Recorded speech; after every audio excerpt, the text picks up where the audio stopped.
Thank you for clicking on the YouTube channel, Nerds in the Hood. On today's video, I will be reviewing the 2015 film, Mission Impossible: Rogue Nation. The film's plot synopsis is: Ethan and his team take on their most impossible mission yet when they have to eradicate an international rogue organization as highly skilled as they are and committed to destroying the IMF. The cast for the film is: we got Tom Cruise as Ethan Hunt, Rebecca Ferguson as Elsa Faust, Jeremy Renner as William Brandt, Simon Pegg as Benji Dunn, and Vin Rames as Luther Strickle. This movie was directed by Christopher McQuarrie. This movie was filmed in several different locations from around the world. If you have seen a previous Mission Impossible film prior to watching this one, you'll know exactly what you're getting yourself into.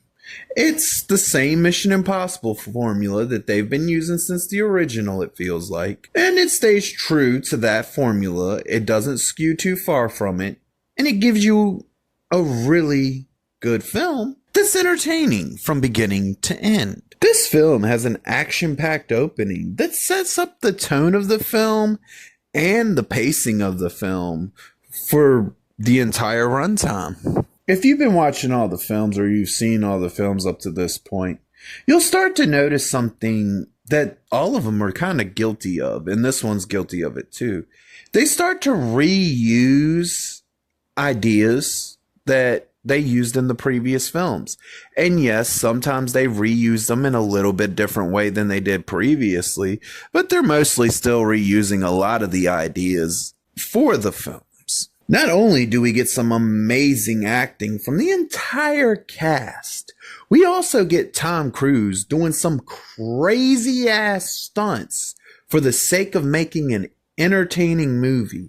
And I'm not gonna lie, this man isn't a spring chicken anymore. He definitely won't a spring chicken by this film. And the fact that he's still doing some of these death-defying ass stunts himself is actually amazing in its own right. This movie has some great fights in it. And because of these great fights, we also get some great spy versus spy action moments as well. We also get some cool spy tech that's used in an amazing way.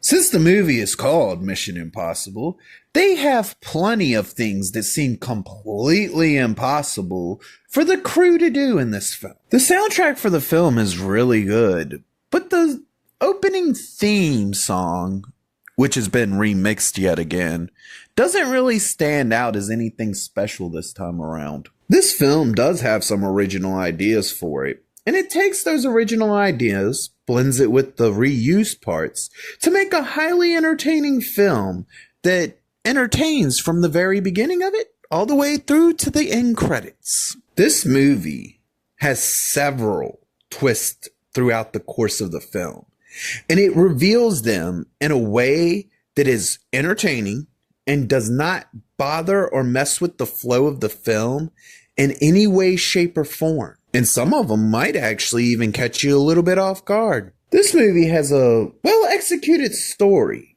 that is simple, and it's also backed by a really good script, with which you would expect from your average spy film, of course, which would be spy stuff and action stuff. This movie also blends in a good amount of drama and some tense-ass moments that take the tension in the film, jack that shit up to max, and then tries to push it as far as it can beyond max at times. This movie has some amazing stunt work in it that gives you a lot of standout moments because of how well it is executed. The third act of this film takes all the action, ramps that shit up to max, pushes it beyond max, and then has the goal to not only wrap up the story with a satisfying ending, but making sure that that ending comes with some action-packed ass moments. The villain of this movie, I will have to say, is probably my least favorite. The idea of the organization that he represents and that he's running. It's cool. I kind of like that, and it really works and helps keep the movie entertaining. But when it comes down to the guy that's the main villain of the film, he didn't really stand out as like anything special. He was just an okay villain. So I just wanted to note that realistically, this movie does have my least favorite villain in it. We get another entertaining entry in the Mission Impossible franchise. And they're doing amazing at making sure that they use that formula that the fans have come to expect and enjoy, while making sure to deliver it with an original story, some memorable moments, some cool ass spy tech. And even though I'm not big on the villain of this film, I still find it very enjoyable every time I watch it. This film receives the rating of, I'm actually entertained. If you liked the video, please click the thumbs up. If you disagree or agree with me, please leave a comment. And if you really want to see more of me, please hit that subscribe button.